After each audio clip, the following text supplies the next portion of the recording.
அன்பு நண்பர்களுக்கு டாக்டர் சர்வானந்தாவின் இனிய வணக்கங்கள். அவையின் கூற்று நீதி நெறி வெண்பா. இதில் அவை சொல்லுகிறார், ரசவாதி யோகிகள் இவர்களுக்கு 3 வகையான குணங்கள் உண்டு அப்படின்னு. அது என்னென்ன குணம் அப்படிங்கிறத வெண்பாவாக அவை சொல்லி இருக்கிறாள். பார்ப்போமா? தாய்மையை போற்றுவோம். பெண்கள் அனைவருக்கும் வணக்கம். மாதவிலக்கு காலங்களில் ஏற்படும் வயிற்று வலியை ஒரே ஒரு முறை வர்ம சிகிச்சை செய்து நாம் சரி செய்து கொள்ள முடியும்.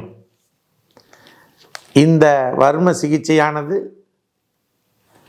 நாமக்கல் மாவட்டம் கலெக்டர் அலுவலகம் அருகில் இருக்கக்கூடிய சர்வம் ஹெல்த் கேரில் ஒவ்வொரு சனிக்கிழமையும் காலை 10 மணி முதல் 2 மணி வரை இலவசமாக அந்த சிகிச்சை அளிக்கப்படுகிறது. இதனை பயன்படுத்தி நீங்கள் அனைவரும் அந்த வயிற்றுவலி பிரச்சனையிலிருந்து விடுபட இறைவனை பிரார்த்தித்து நிறைவு செய்கின்றோம். அனைவரும் வாருங்கள், நல்வழி பெறுங்கள். அற்ற சிவ யோகிக்கு அருஞ்சின்னம் 3 உண்டு. பற்றழகை உண்மத்தார் பாலறியல். முற்றுரசவாதிக்கு சின்னம் 3 உண்டே. மகிழ்போகம் ஈதல் இரவாமை என்று ரசவாதிக்கும் யோகிக்கும் உரிய குணாதிசயங்களை அவை வகைப்படுத்துகிறாள். யோகிகள் அவர்களுக்கு 3 வகையான குணங்கள் உண்டு. என்னது? பேய்களின் இயல்பு, பித்தரின் இயல்பு, பாலகரின் இயல்பு, குழந்தைகளின் இயல்பு என்று அந்த குணங்கள் 3 குணங்கள் உண்டு. தான் செய்ய வேண்டியதை செய்யாமல் வேறொன்றை செய்வது, அது பேய்களின் இயல்பு. பித்தர்களினுடைய இயல்புனா ஒரு முறை செஞ்சு ஒரு முறை செய்யாமல் விட்டுறது, இது பித்தர்களினுடைய இயல்பு என்று சொல்லுகிறார்.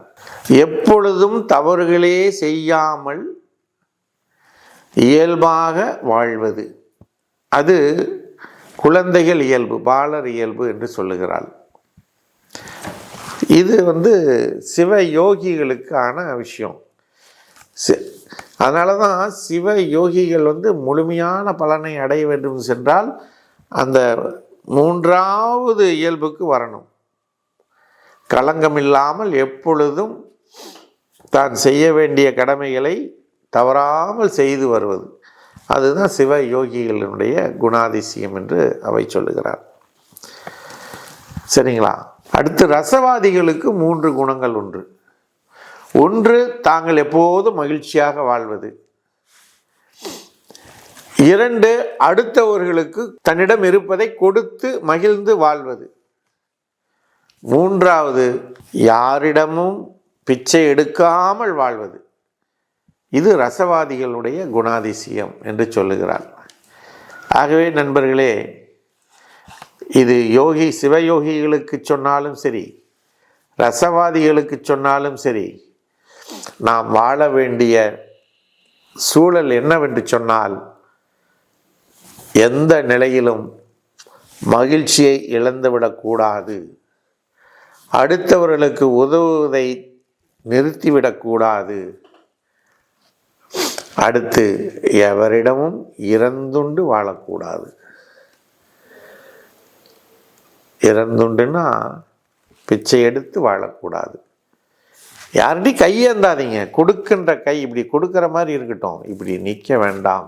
இது ஒவ்வொரு மனிதனும் கடைபிடிக்க வேண்டிய குணாதிசயங்கள் என்பதனை அவை வலியுறுத்தி இருக்கிறாள்.